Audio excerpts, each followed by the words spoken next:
Hello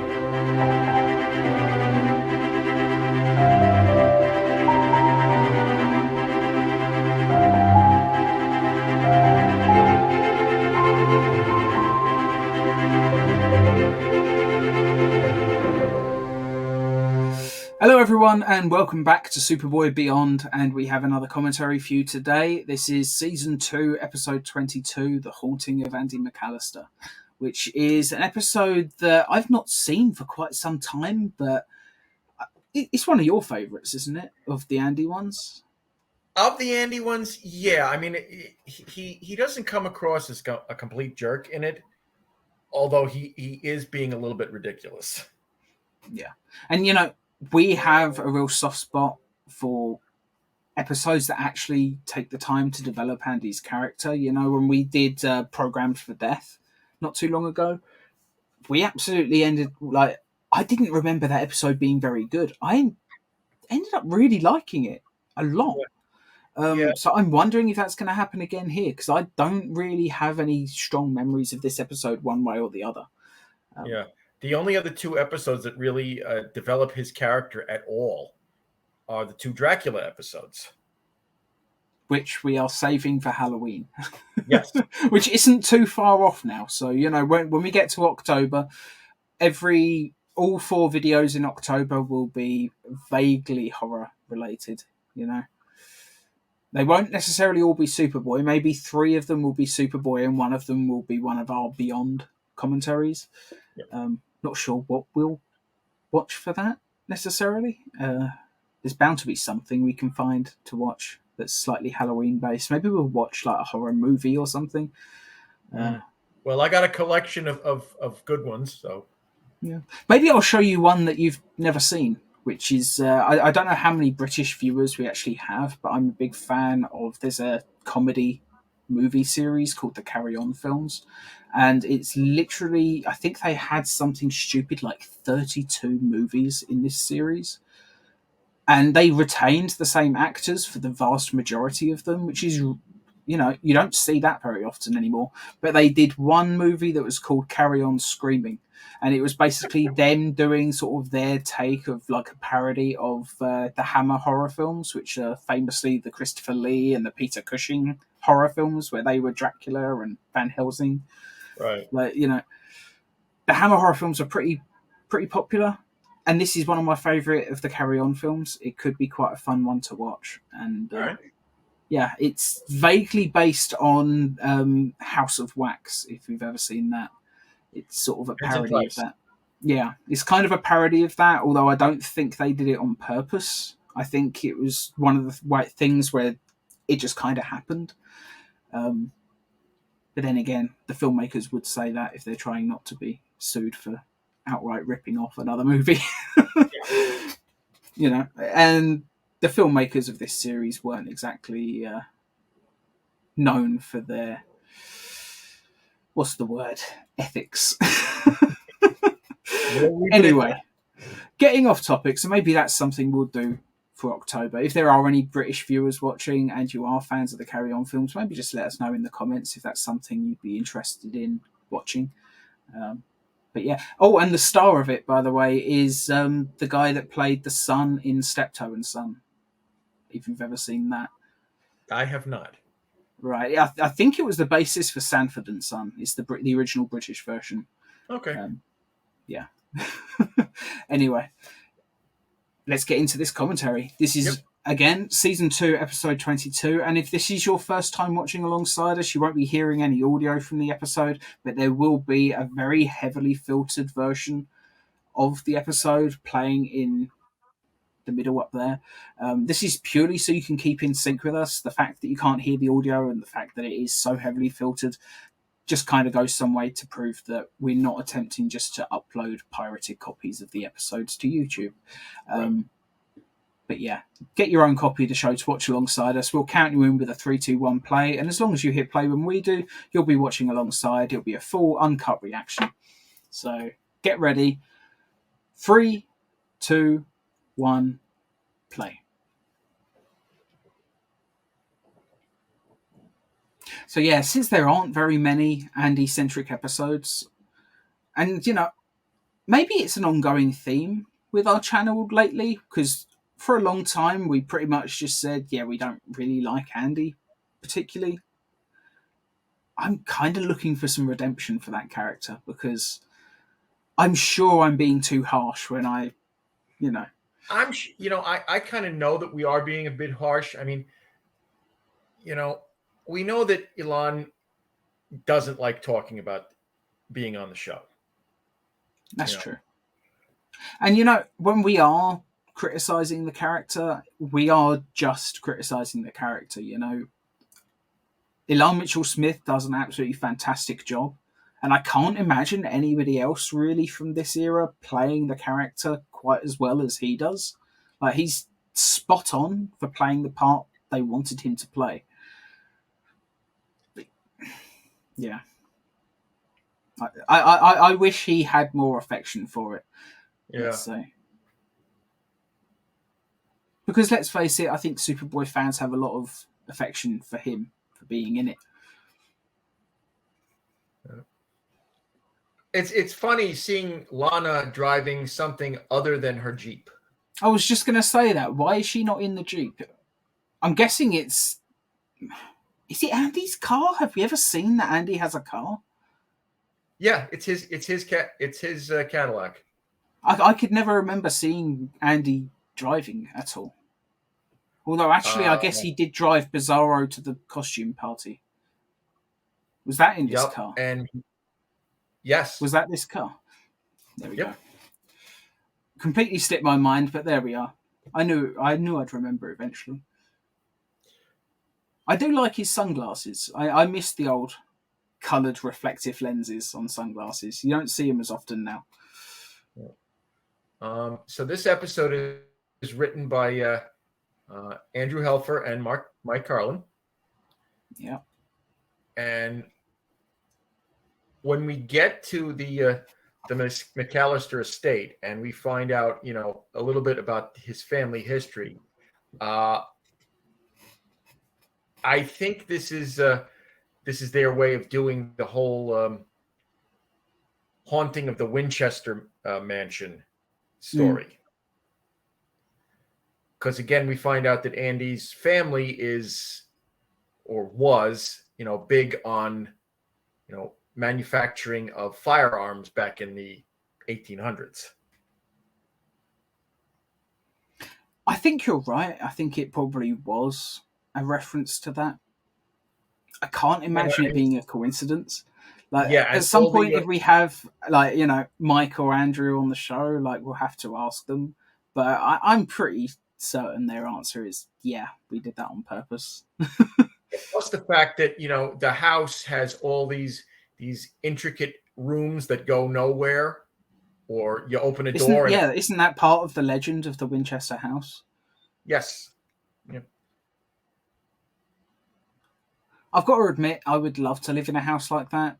The idea of living in a house with secret passages has always been something ever since I was a little kid. I just love the idea of just pull a book off the bookcase and it opens to a secret lab or something. Yep. All the old Universal horror, or Young Frankenstein. Put the candle back.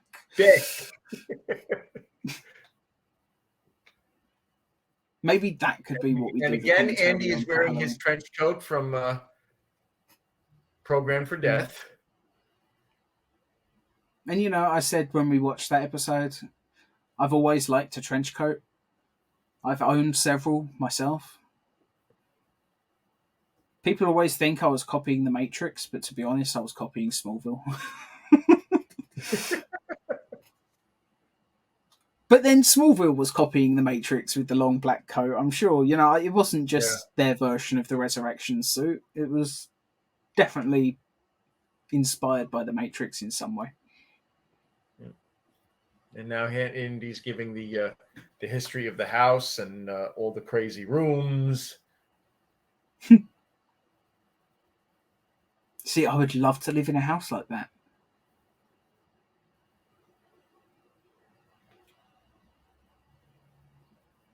Yeah, I love it. I want a house like that.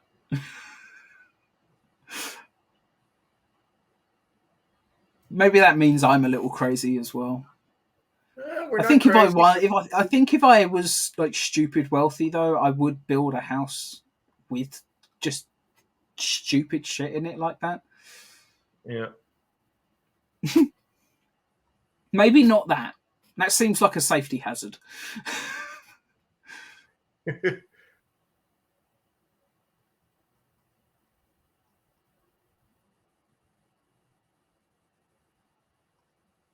I've often wondered as well. You do see that sometimes where there's just randomly a door on the third floor leading to nothing. Yeah. You see it occasionally. Usually it's because, the architect never finished and it was supposed to have an outside staircase or something leading up to it. But Or it the is staircase funny. falling apart. Sometimes that could be it. But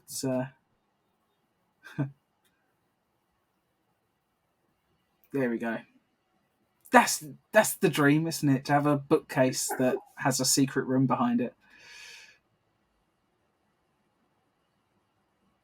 The only thing I would do differently with this house is I would actually have taken care of it. Yeah.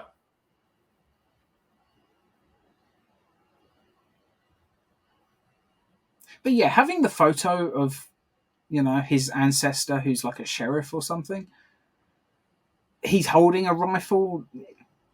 I would guess that you're right about this being a purposeful take on that legend.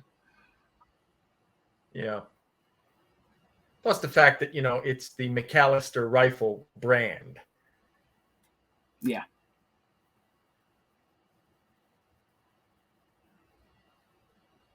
The only complaint I have about the house is that certain parts of it don't look like they belong to that mansion that we saw from the outside.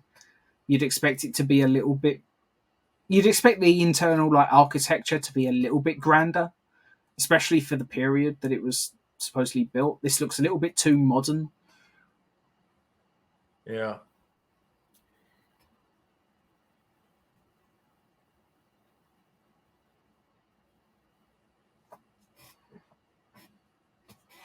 Yeah.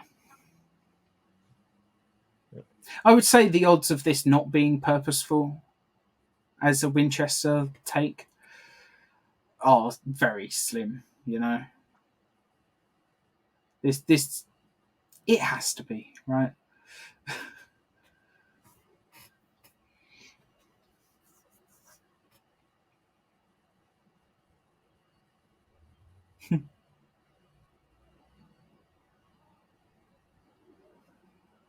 Well, there goes 7 years bad luck, Andy.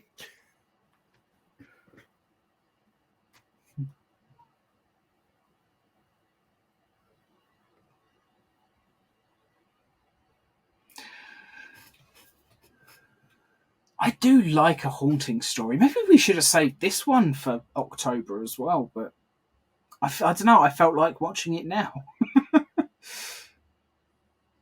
Yeah. We still got the Young Dracula episodes, and maybe we'll do special effects as well at that time. And Got to save werewolf. one of the Andy ones. Yeah. So what was that? Werewolf. Werewolf would be a good one, definitely. Yeah, werewolf, the Dracula ones, and then maybe something beyond.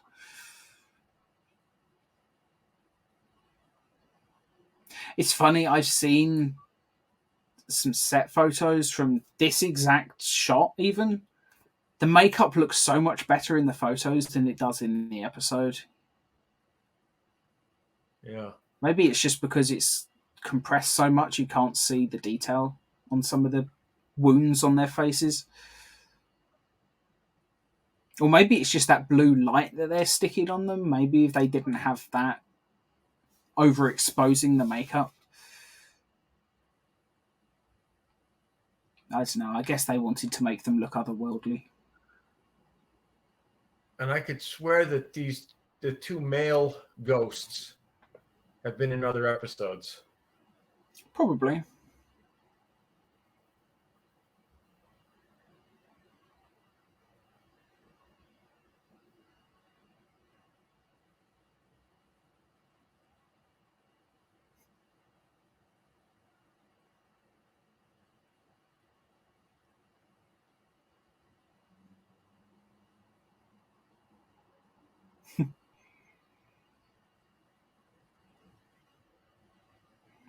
What a shame. I'm sure Andy would have liked to have kept that photo. Yeah. I always feel bad when I see stuff like that can't be replaced getting destroyed. Even though I know it's, just a photo they probably took on set that morning.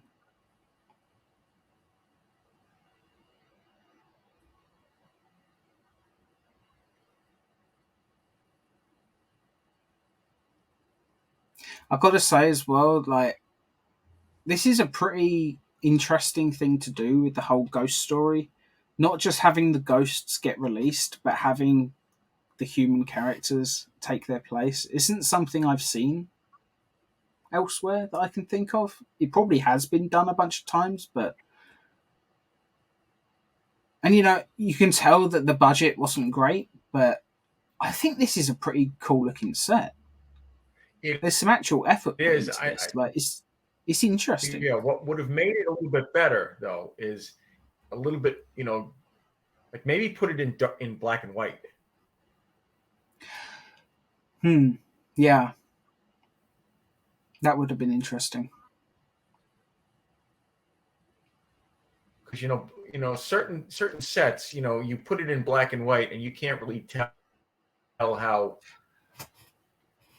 True. We'll say the only thing I can see that could be a problem with that is purely the fact that we know that when the old George Reeves color episodes were shown in black and white, that the colors of the suit looked all messed up. So they might have had to make a new suit specifically for this episode just because of that. Right. But then again, it's such a low budget show, maybe they would have just been like, oh, screw it. Who cares? The colors look messed up. It was good enough for George Reeves. Yep. I know it was also an issue on Star Trek as well in the early days. And I would imagine Batman 66 had a similar problem.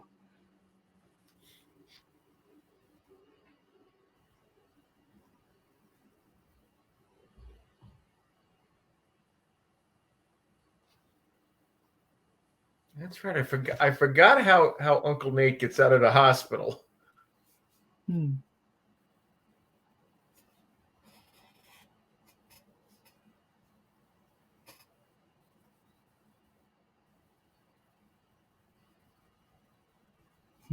Yeah, this definitely is the Winchester Mansion story. Yeah, it's got to be. I can't see any way that this couldn't be purposeful. Yeah, because what Uncle Nate just said, after all my precautions, and that's exactly what Mrs. Winchester did. She was building all these extra rooms allegedly to keep the ghosts in.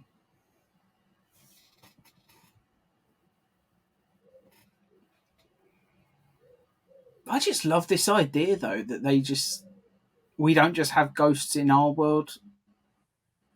We have them go to theirs. And I love that it's like an old-timey saloon. Granted, obviously, that's just for these specific ghosts. I like this a lot. You recognize the guy in the front? Vaguely, but... Standoff. Oh! He's the one who had sort of the eye that was slightly... Yeah, yep. The one he looked like he had sort of like an eye issue, I think.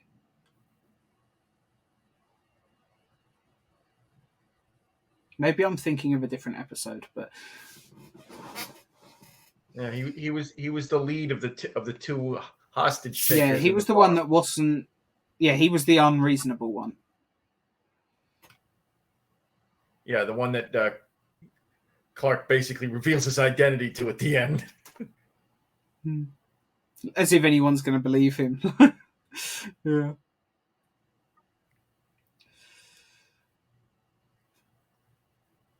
Yeah, this definitely would have looked a little bit better in black and white.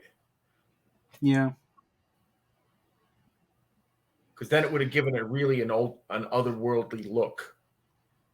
Maybe when I'm editing this, I'll have to try and remember to.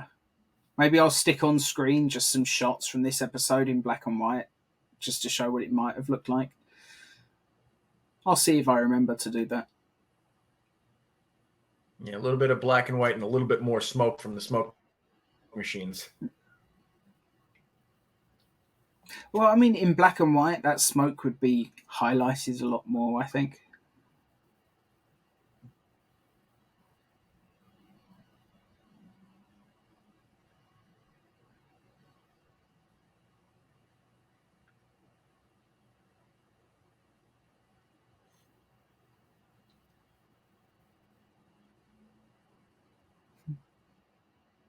I like how they put the echo effect on the voices, though, when they're in the ghost world. Mm. It's only, it's very subtle, but I appreciate that they did something.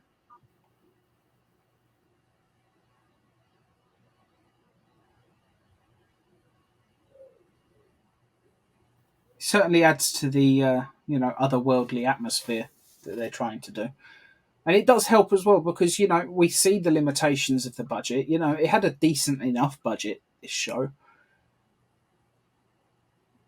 But, a little bit of a sound effects, it goes a long way. Mm. Well, I'm glad, the uncle at least isn't blaming Andy. The ghosts are, but he's blaming himself at least.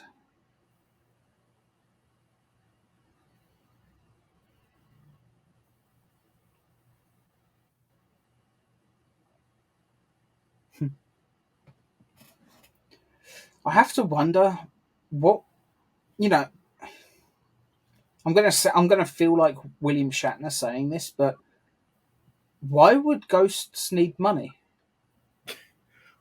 Well, think about it this way. Even though they're ghosts, mentally, They're still just bandits, yeah. bank robbers and all of that.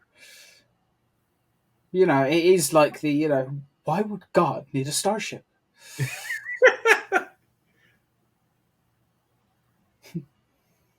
I liked that effect as he had his arm through the mirror. That was cool. The way he just literally just flexed his muscles just slightly just to break it. That was cool.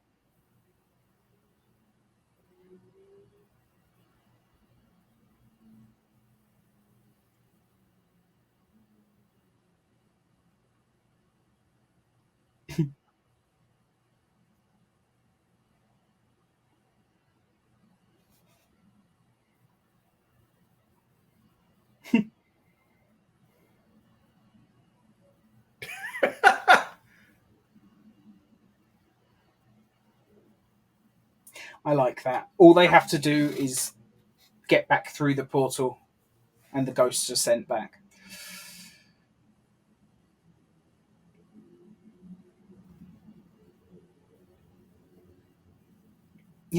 I do like this episode. It's a lot better than I remember it being.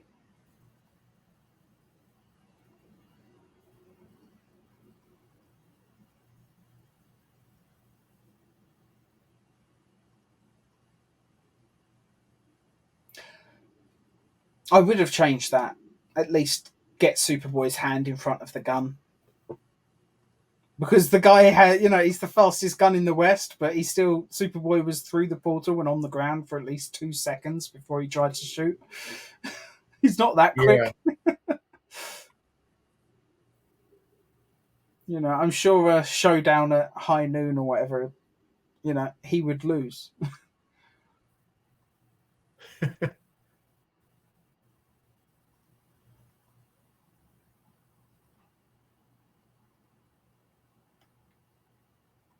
Seems like there's a lot of portals to other worlds here in Florida. Yeah. It is one of those things, isn't it? It's like in comic books, Gotham City attracts a certain type of criminal, Metropolis attracts a certain other type of criminal. I guess Florida attracts like portals to other worlds. Yeah, we got Dr. Winger building his interdimensional portal in the next season. I tell you what, if it turns out that Florida is like built on a hellmouth, like in Buffy, it would explain a hell of a lot about the real world, even because Florida Florida is insane. Yeah, we've all heard about the Florida man. Oh, yes.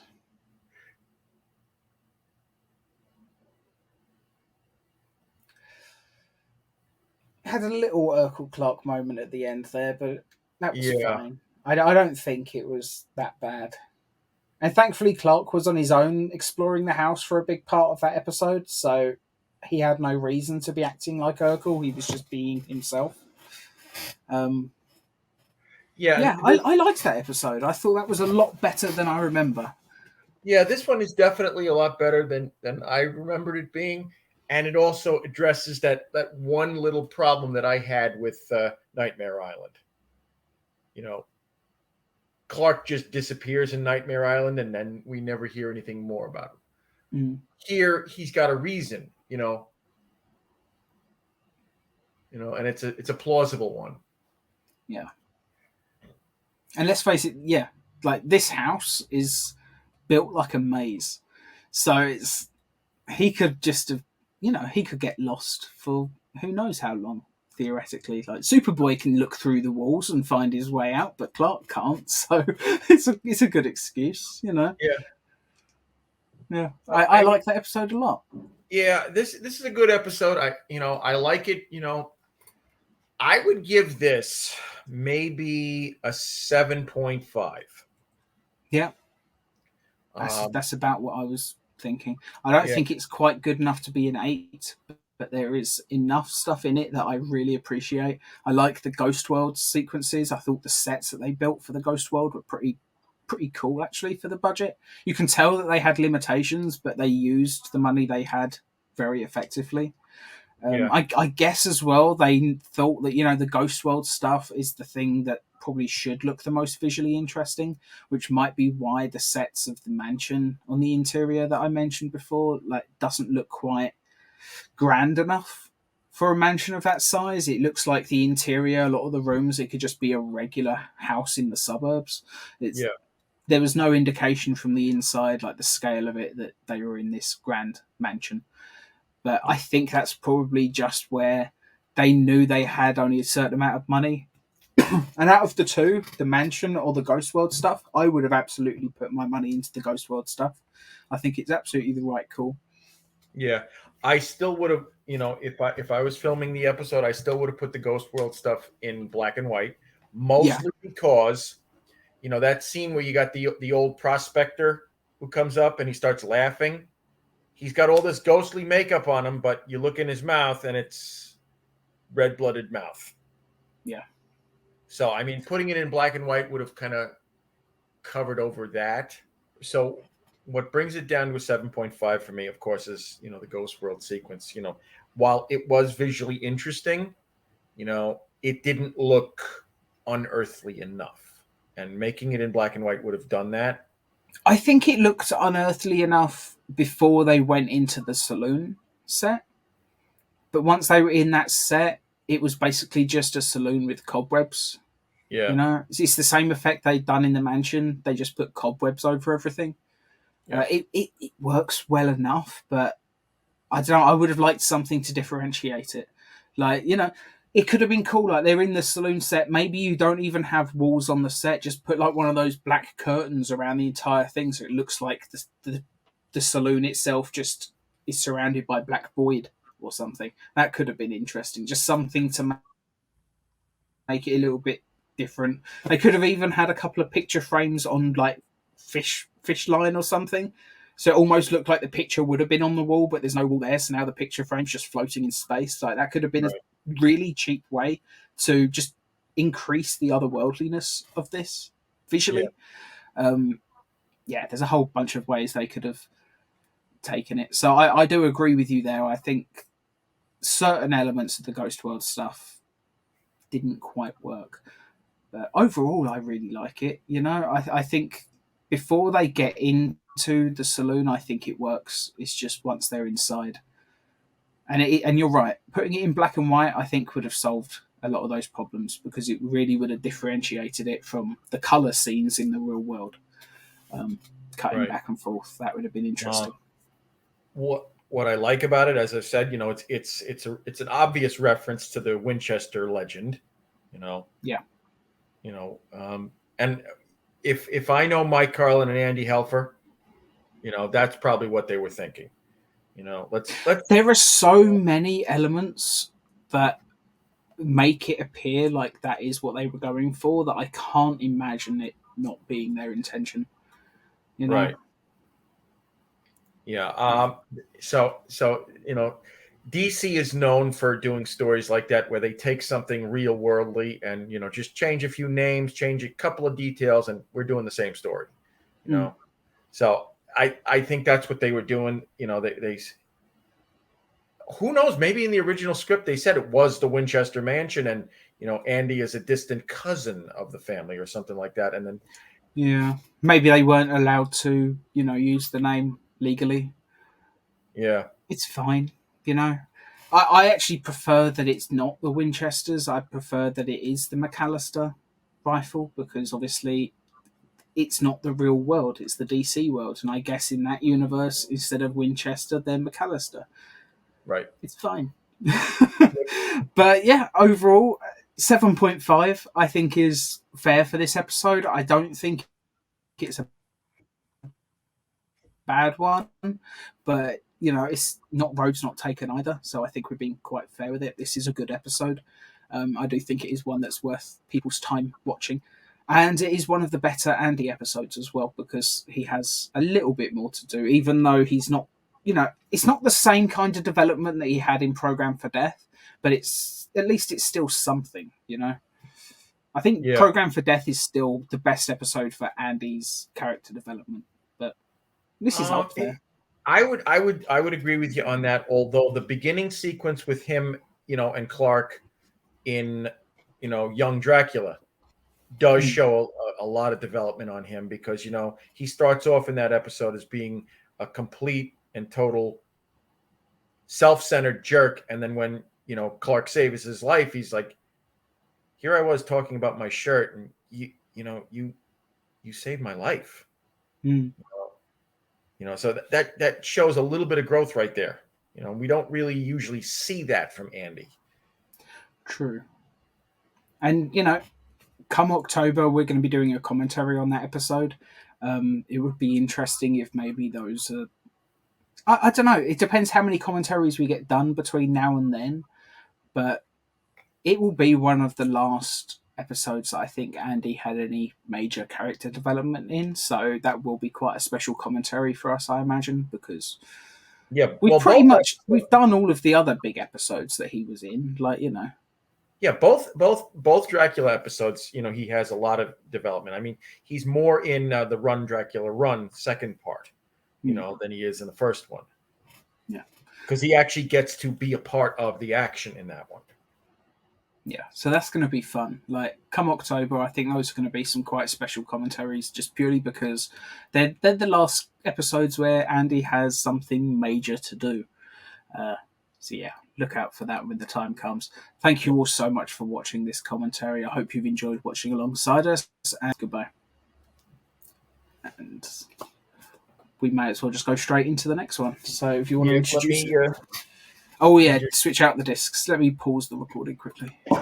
And yeah, remember to say at the beginning of the episode, after introducing, that this is the Brian Thompson episode, because I know he has a massive fan base of people that just adore him, so we might get a few new viewers if we mention it early. Who knows?